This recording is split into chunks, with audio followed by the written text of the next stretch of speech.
This is the Louie T Network.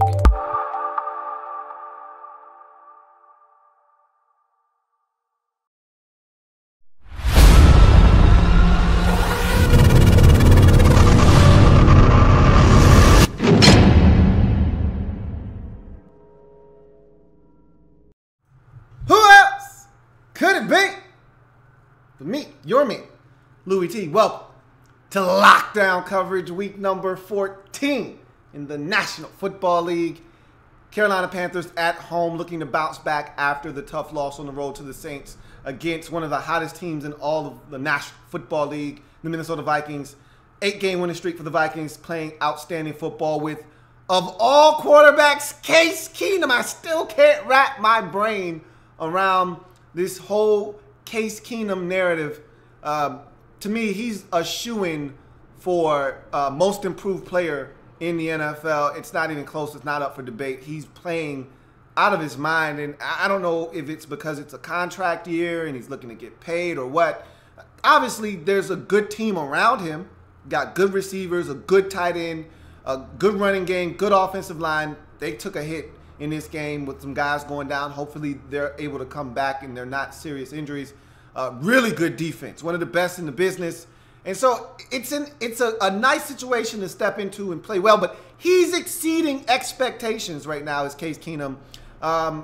He's turning into a magician back there, ducking, defender. How many guys did he duck in his Panthers game? I don't know.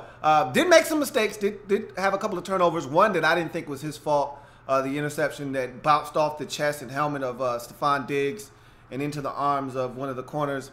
The one early in the game, the Worley, I thought it was a great play by the cornerback, Darryl Worley, to see the football go and attack the ball. But he played much better than the stats bear out because Adam Thielen had a rough go of it. You know, Kyle Rudolph. I mean, you know what I said to myself watching this game? Because the Vikings should have won this game. Even with all the mistakes, all the things that they did in this game, they still tied this thing up and had a chance late. And if they would have made one or two less mistakes, they win this game. But that's nor here nor there. You know what I said to myself watching this? This is road fatigue. They've been on the road 3 straight weeks against great, not good, great opponents. And I think even going back a week further, I think this is 3 straight road games, if I'm not mistaken, for the Vikings. And the game before the 3 road games was against the Rams. That's a good team. So they've been playing playoff games for what amounts to the last month, it seems like. Now, again, I could be off a week or two. They may not have been on the road 3 straight weeks. It feels like 3 straight weeks. Whatever the case may be, they've played playoff games, it seems like every week, have these Vikings. And so at some point, you're on the road, you're playing against good teams, you're going to run out of gas. You're going to run out of juice. And this was the week where the mental mistakes, you could tell, they weren't as sharp as they've been in the past few weeks. They weren't as sharp as they've been on this 8-game winning streak. And it came back to bite them, and they lost this football game 31-24. As far as the Panthers are concerned, I told you, I can't get a handle of this Panthers football team because they're good enough to make it to the postseason. They're going to make it to the postseason. They're one of the best 6 teams in the NFC. And so now I'm more convinced now than ever before that 3 teams are going to get in from the NFC South. At first, remember, I kept saying only 2 of these teams. One of these teams is going to be on the outside looking in. I thought that team was going to be Carolina. This win right here is going to pretty much solidify their spot in the postseason because you're going to need at least 10 to get in, most likely 11 to secure your spot for sure. If you don't want to leave it to chance, get 11. The Panthers are on their way to 11. Even if they only get 10, they're still going to get in. And so they've pretty much locked it up by winning this game, getting to 9-4. Not only have they gotten to a game closer to clinching a playoff berth, they also got back into first place in the NFC South Division. Now, again, they're going to have to finish one better than the New Orleans Saints, who swept them this season. But, hey, you at least give yourself a chance by getting this win, getting to 9-4. And this was a gutty performance by the Panthers. It was not pretty, but it was gritty, and it was a W. We're going to talk about how they were able to get this win. There's still a lot being put on the shoulders of one Cameron Newton in Carolina. There's just not enough around him. But when he is running the football, when they can run the football, period, They're a different football team, and you saw that in this game. We'll get to that in a second. But first, if you haven't already done so, subscribe to the Louie T Network for more great content in 2017 and beyond. We're changing the game over here. I want you to help us do that by simply hitting that subscribe button and becoming a member of the Louie T Network. There are a number of social media platforms that will help you stay abreast of this channel and these live feeds. There's Twitter, there's Instagram, there's Facebook, there's YouTube. Go ahead, down in the description below. You'll find all the links to those social media platforms, as well as a way to donate to this channel via Patreon or PayPal. Both of those links you see in front of you down in the description below. Let's jump into this video and talk about the Carolina Panthers and how they were able to get the 31-24 victory over the Minnesota Vikings and get to 9-4 and get a share of first place in the NFC South Division. And starting the offensive side of football, because that's where this game was won. They started out early on the ground. Jonathan Stewart with the big 60-yard touchdown run, by far and away their biggest run of the season. For a touchdown. Actually, I think Cam Newton might have had a bigger run against Miami, maybe. One of those games where he went off and had a big run. But nonetheless, biggest run for Jonathan Stewart of the season by far and away. And when they can get the ground game going, it takes so much pressure off of Cam Newton and what he has to do. He was 13-25, okay? Just like the Jets game. You win, but it wasn't pretty. His numbers weren't pretty. They're not going to be pretty because he's throwing the football to the likes of Burtson. He's throwing the football to Demir Bird. I mean, come on. What do you expect this man to do?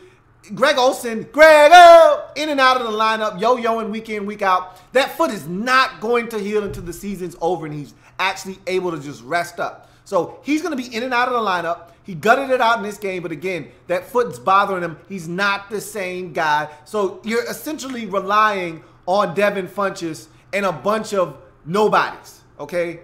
A bunch of guys, just guys out there. So it's going to be tough on Cam. That 13-25 speaks volumes, but again, when they can run it, it offsets that 13-25. It offsets the inability to drive the football down the field. It offsets the fact that Christian McCaffrey is probably the best receiver you got, not named Devin Funchess. It offsets the fact that there aren't a number of targets that you feel comfortable getting the football to. If you can run the football, the Panthers are a dangerous football team. When they don't, and they've been inconsistent running it this season, Jonathan Stewart, and he's another guy that's been inconsistent. We've killed, and I think Panthers fans have a love-hate relationship with Jonathan Stewart's game at this point of his career. Either you're loving him like you did today, okay? Or like you did against the Dolphins when he went off and had a big game against them on Monday Night Football. Or you're like, man, I hate his game. I don't want to see him. I want to see more of Cameron Artis-Payne. I want to see more of other guys, Fozzie Whitaker, whomever. I want to see less of him, okay? More McCaffrey, less of Jonathan Stewart. He's old. He's not the same guy. But every now and again, he shows you that he's still got something left in the tank. 3 touchdowns on the ground today. They needed every single one of those touchdowns. The 60-yarder on a 31, huge. Got the ball rolling in the right direction for this Panthers football team. When they can run it, they are a different team. You saw that in this game. The run game was huge. Cam Newton was huge down the stretch with that big run that helped them seal the deal. They got it done from the offensive side of the football, mainly on the ground. There were a couple of plays in there where Cam was able to make some throws. The touchdown to Funchess, there was a 3rd and, let's call it 17, and they get 19. So Cam was able to make some throws. Berntsen with a big catch, climbed the ladder. But again, those are so few and far between. Those aren't something that we're going to talk about very often because those guys aren't going to be making a ton of plays for Cam Newton. But the bottom line was they ran it in this game, and that was the true difference maker on the offensive side of football. You look at the defense, I thought the defense, they weren't great. And I've told you this a number of times. This Panthers defense is overrated, okay? However, they created turnovers in this game, and that was the true difference maker on the defensive side of the football. Julius Peppers, can he get comeback player of the year? Can we give him that trophy? I mean, where is this coming from? It's like he found a fountain of youth in Carolina. How many sacks does he have this year anyway? He's got to be in double digits. I'm going to put him at 12. I don't know what the number is, but he's over 10. I can tell you that because he's already had a couple of multi-sack games this season. I remember one game he had like 3, and I think he had at least 2 in this game, if not more. This guy is ridiculous this season, and it's in limited snaps. He's even playing special teams. What the hell is going on with Julius Peppers? J-Pap, fountain of youth, dominating, big sack, forced fumble of Case Keenum in this game. He's just been outstanding.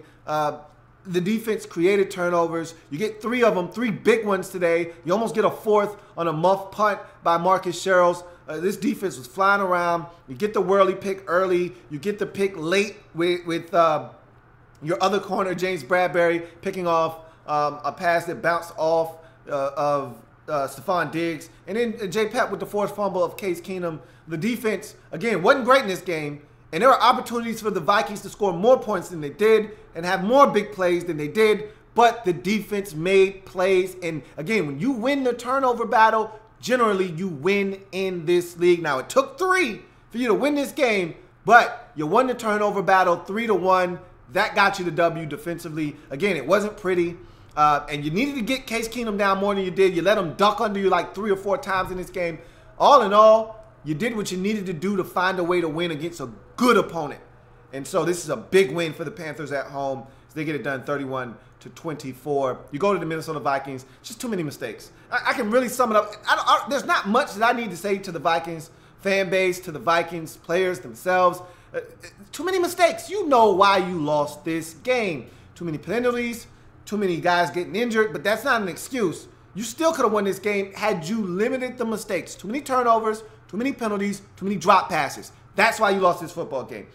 Adam Thielen, who has been a monster, okay? We've been hooked on a Thielen all season long. Hooked on a Thielen all season long. He dropped some big ones in the end zone. None bigger than the one that they thought was a touchdown that ended up not being a touchdown. How about the one on the sidelines in the end zone that he always catches? And he dropped that one. Could have easily been picked off. He got lucky that it found some green grass and hit the turf. That easily could have carried him up in the air and been picked off. Then the one in the back of the end zone, you can't allow that football to move. He knows the rules. He knows the rules to the game, then play. That one hurt big time because ultimately you had to settle for a field goal. Too many instances where you weren't able to take advantage of some opportunities. You get the turnover of Cam Newton late in the ball game, down 3. Okay, you get the interception. That's gotta be 7, not 3, 7. You left the door slightly ajar. You left it slightly ajar, and Cam Newton kicked the damn door open, ran all the way down to about the 5-yard line, and they got into the end zone. So you asked for this loss. Kyle Rudolph running down the seam, wide ass open. Case Keenum hits him right in his hands, drops the football. That's not Kyle Rudolph. I don't know that guy. I don't know the Kyle Rudolph that drops open passes. I think that was his first drop of the season. Kai Forbath. I don't know if that was blocked, if it was missed, what, but that was a horrible field goal attempt. Again, Stephon Diggs. Yeah, it's a little high. Catch the damn football. Off your pads, off your helmet, into the arms of the Panthers defender. 3 turnovers. Uncharacteristic football by this Vikings football team. The one thing we've said about the Vikings all season long is they don't beat themselves. Well, you beat yourself in this game, and you deserve to lose. And so the Vikings aren't able to come away with their 9th straight. They go home. They're going to take on Cincinnati. They could use, first of all, a trip home. They need to go home. It seems like they've been on the road forever. They can also use a lesser opponent. So you're going to get the best of both worlds. You get to go home. You get to play against a Bengals team that looks like they've packed it in for the season. So you're going to get back on track next week. But this was an opportunity for you to steal one on the road, and you let it slip through your fingers. Not your best performance, not your best work. Still had a shot to win at the end, but you didn't get it done this time, unfortunately, as you fall to the Carolina Panthers 31-24 to drop you to 10-3 on the season. Panthers improved to 9-4 with the win, and this is a huge win because now they get a share of first place in the NFC South Division. We'll see what the Panthers are able to do. They got Aaron Rodgers. He's going to play next week. All right, the worst, the team that lost the most with the Browns losing on Sunday wasn't the Cleveland Browns themselves dropping to 0-13. It was this Carolina Panthers team who lost the most, because if the Packers lose and the Browns win that game, you're not seeing Aaron Rodgers. You're getting, you know who the hell I'm talking about. I forgot his goddamn name that quick. But he stinks, and you would have tore his ass up. Instead, Brett Hundley, you would have tore his ass up. Now, you're going to get Aaron Rodgers, and the bad man is back, and we'll see what happens, because I think that they got some guys. Jordy Nelson hasn't had a touchdown since Aaron Rodgers got hurt. There are some dudes starving for 12 to come back so they can eat. I haven't seen a big play out of anybody but Devontae Adams in that offense. It's been all Adams, all running game. That's it. So you got Randall Cobb, who is starving to eat. Jordy Nelson, who is starving to eat. Those tight ends, starving to eat. That could be trouble. We'll see what happens next week. But in any event, big win this week as the Carolina Panthers get the job done. Let's get to any comments that may be out there quickly and then move on. Josh Berman says, this is starting to look a little bit like 2015 Carolina with Philadelphia. Without Carson Wentz, the Panthers could be dangerous. I don't agree with you. This looks nothing like 2015, but Carolina is dangerous. With or without Carson Wentz being on the field, this doesn't change anything about the Panthers situation. They're a dangerous team. When they run the football and they are opportunistic defensively and forcing turnovers, they're dangerous. Nolan Pratt says, man, this game was a joke on all sides. No team deserved to win. The refs made awful calls. Case was the case we all expected to see. Cam had a huge day at the end too, but clearly a hold. Mr. T Money 1993 says, crazy none of our corners had picks. Both of them get one this week. Also says, Cam, stay getting hawked. You know, look, the dude is big. He's fast, but he doesn't have the burners. He can't outrun anybody, and he got tired. He's a big dude. That's a long way to be running, 60 yards. He also says it's going to be a redo of Tony Romo in 2015 for A-Rod. We're going to see. You guys have had success against Aaron Rodgers, especially at home. So we'll see what happens. You guys, I remember you talking about Thanksgiving with Tony Romo coming back. This is a little bit different than that because Aaron Rodgers, and yes, he did have a collarbone, and yes, you guys did re-break it, but Aaron Rodgers is a different animal than Tony Romo. And so I'm anxious to see what happens in that football game. The Cowboys were practically dead by the time they came back. This is a alive and well Packers football team with a lot to play for. When y'all met the Cowboys on Thanksgiving and you reshattered Tony Romo's collarbone, they were dead in the water already. Mr. T Money also says 2015 our biggest thing was takeaways, not same secondary. Thus this year, I agree. There's no way that I can compare this to the 2015 team. There were two differences. You had a ton of takeaways on defense, and you had explosive plays on offense with Ted Ginn Jr. and Philly Brown pushing the football deep. You don't have that right now this season. So I wouldn't say that this is anything like 2015. But in any event, Panthers get the win. 31-24 over the Vikings. Get to 9-4 and get a share of first place in the NFC South. Meanwhile, Vikings, who are going to win that division in the NFC North, have to wait an extra week to clinch, but they're 10-3. Everything they want is still in front of them. And now with the injury to Carson Wentz, hell, the #1 seed in the NFC is right there within striking distance for them as well. So we'll see if they're able to take advantage of this newfound opportunity, because with Wentz in the lineup, I don't think the Eagles are relinquishing the #1 seed. Now with Wentz gone and Nicholas Foles in the fold, Vikings have a great shot at getting the #1 seed and forcing the playoffs in the NFC to come through Minnesota. We'll see what happens. In any event, that's going to do it for your man, Louie T. I've got lockdown coverage fever. We're going to be lockdown coverage in it all the way up into Monday Night Football and into Monday Night Football. So don't you go anywhere. It's going to be rapid fire. These videos are going to be coming at you quick, rapid. So, again, you don't need to go anywhere else. Your man Louie T's got you covered like a blanket, just like this league. So come back and join me. More lockdown coverage to come. I'll see you in a second. Vikings fall. 8-game winning streak snapped at the hands of the Carolina Panthers, 31-24. I'll see you in a second.